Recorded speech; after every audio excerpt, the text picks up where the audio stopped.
Quando os ponteiros se encontram e que nós ouvimos as 12 badaladas.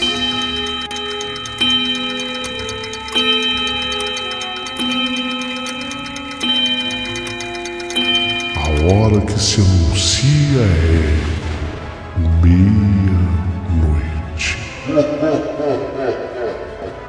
Uma hora em que tudo pode acontecer, inclusive nada. Mas hoje, muitos acontecimentos.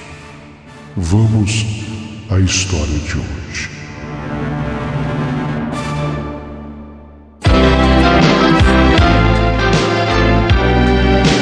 Rádio Emoção. Paulinho Boa Pessoa. A verdade de cada um.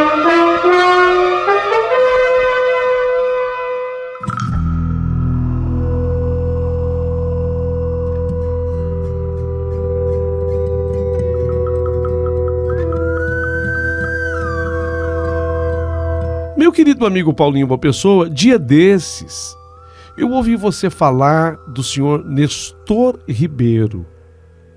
Ele, se não me falha a memória, pela sua descrição, ele é um senhor que trabalhou para o governo federal em alguma repartição pública, se aposentou e se tornou um repórter investigativo.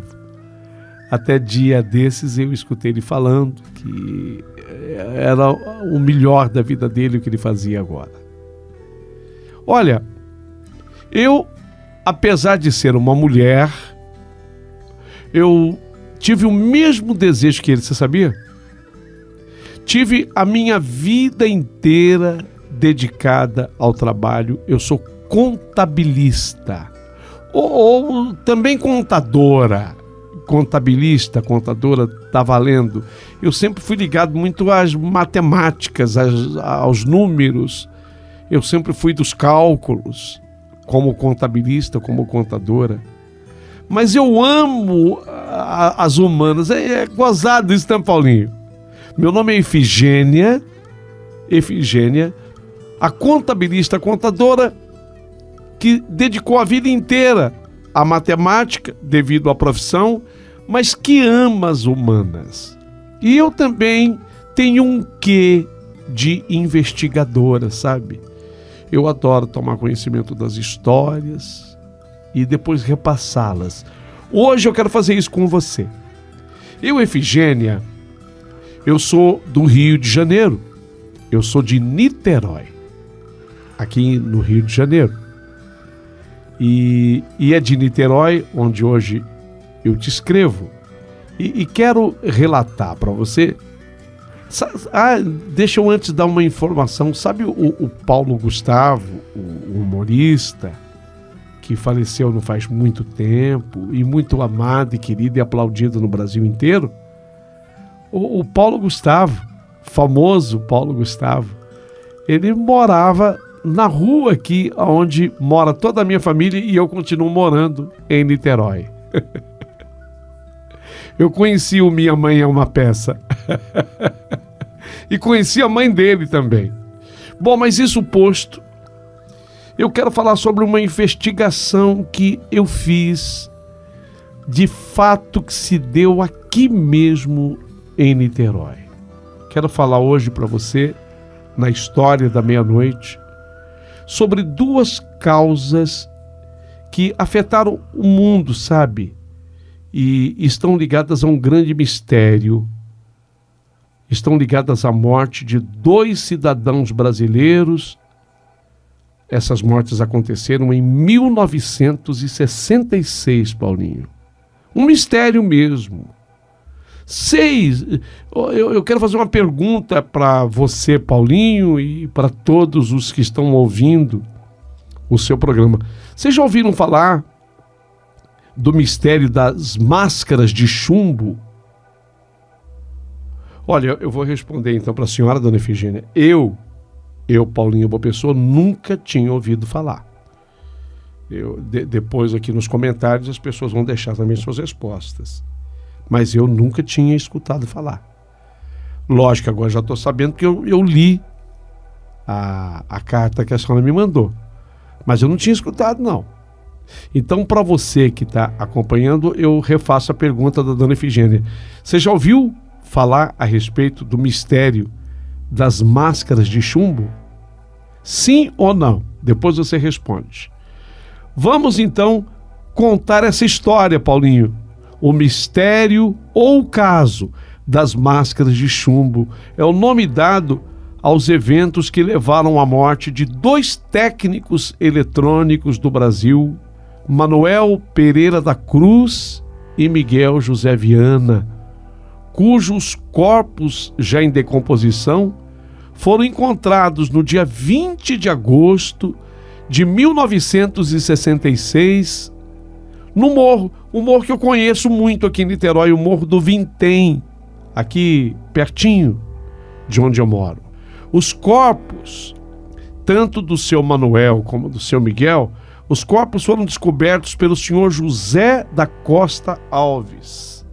Na verdade, foram descobertos pelo senhor Jorge, Jorge da Costa Alves.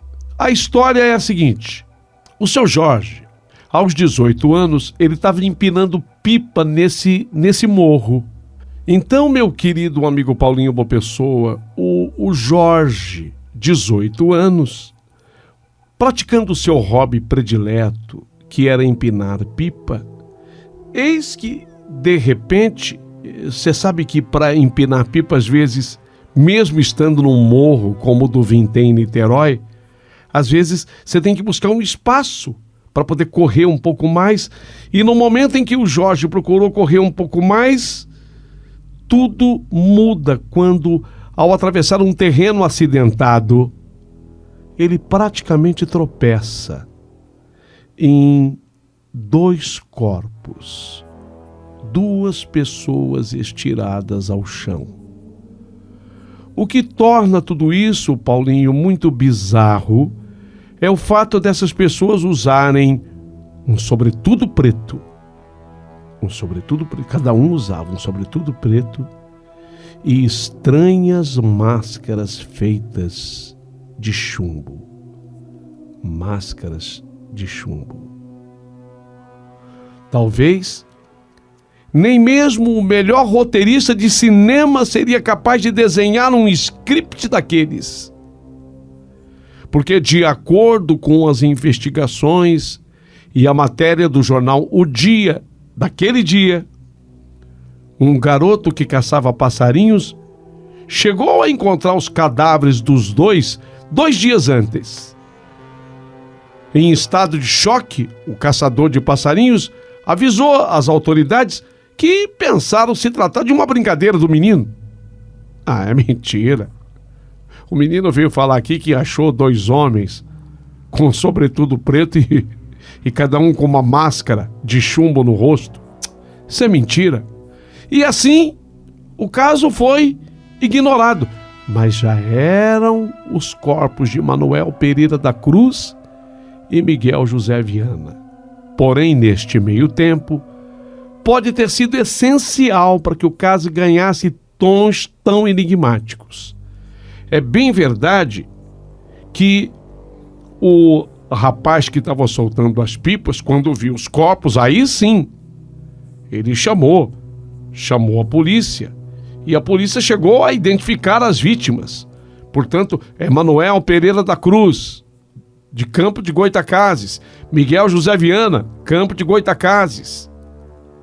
Mas a putrefação dos corpos impediu que algo maior fosse descoberto.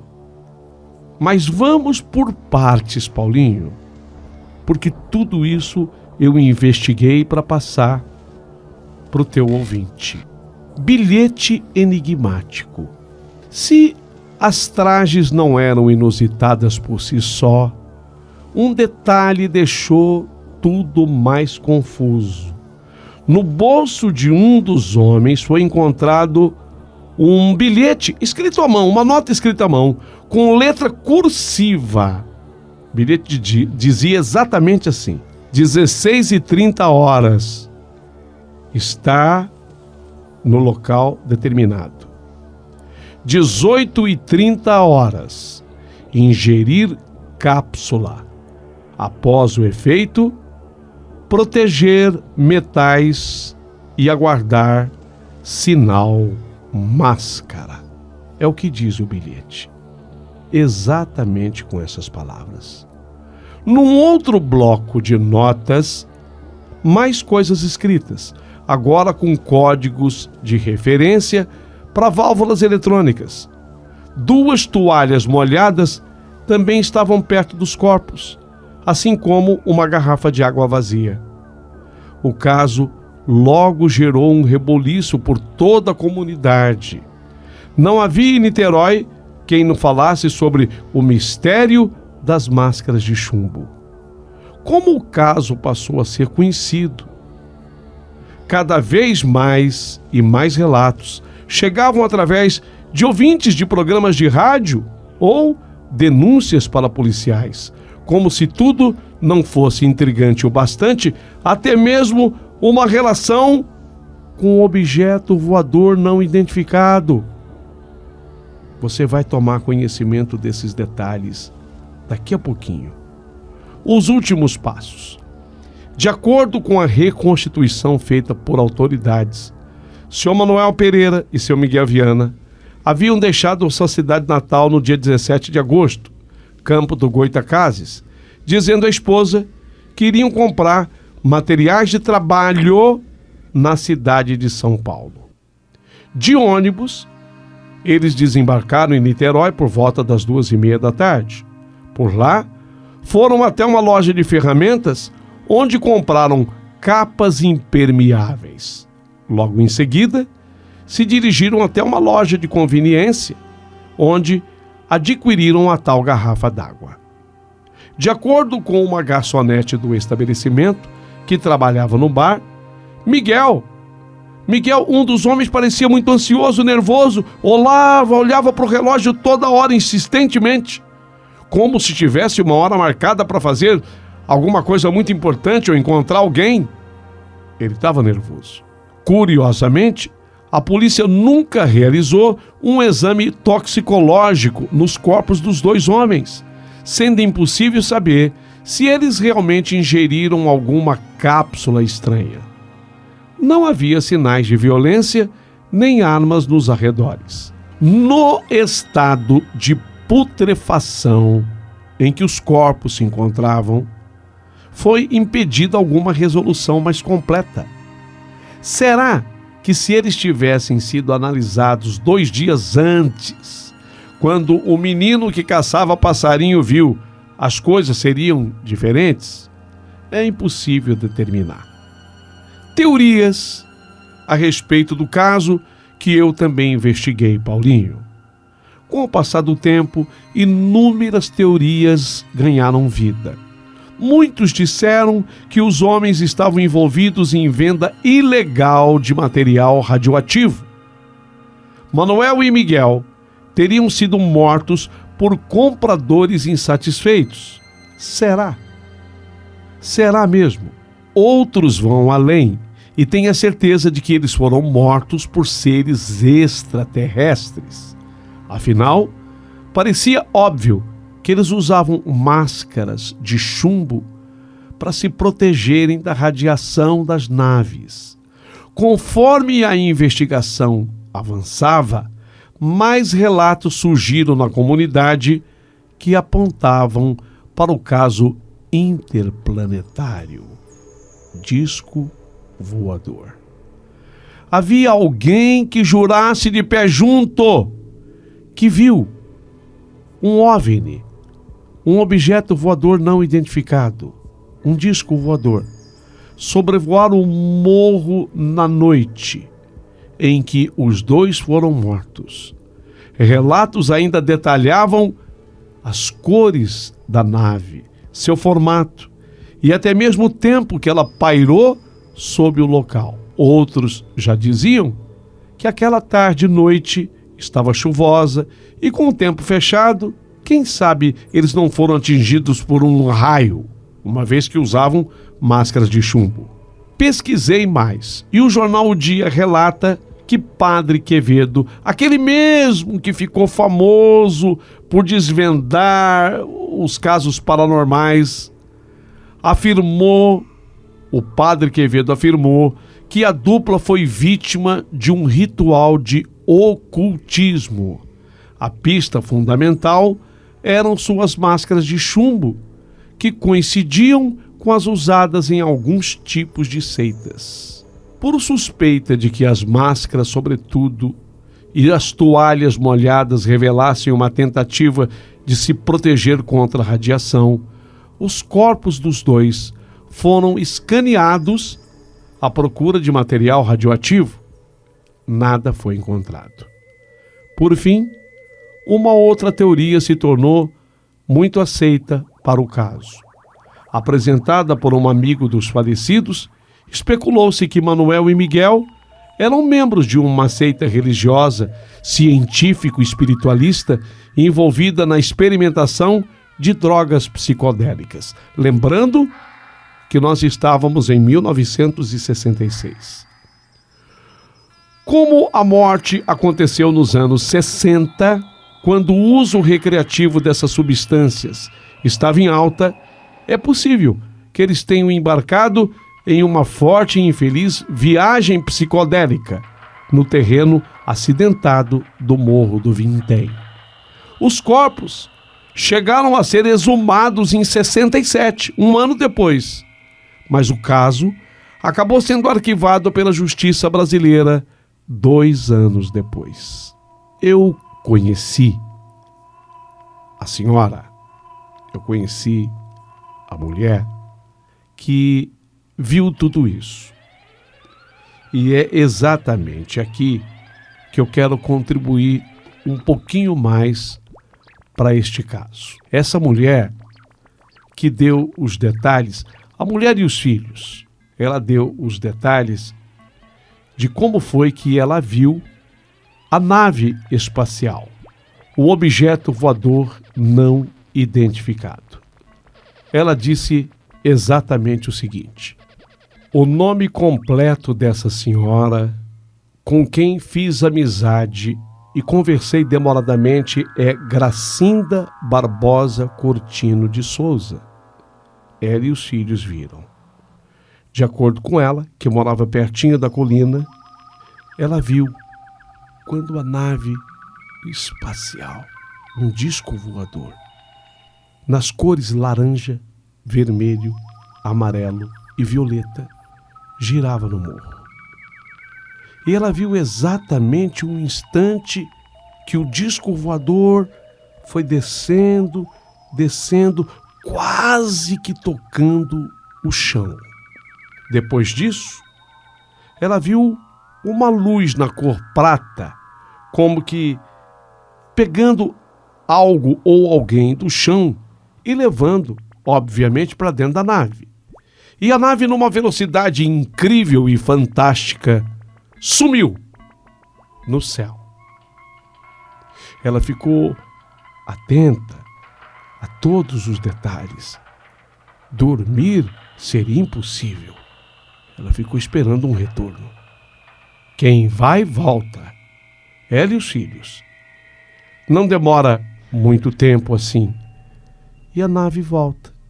E aí ela se aproxima de novo do chão e de novo aquela luz prata teria recolocado no chão o que teria levado.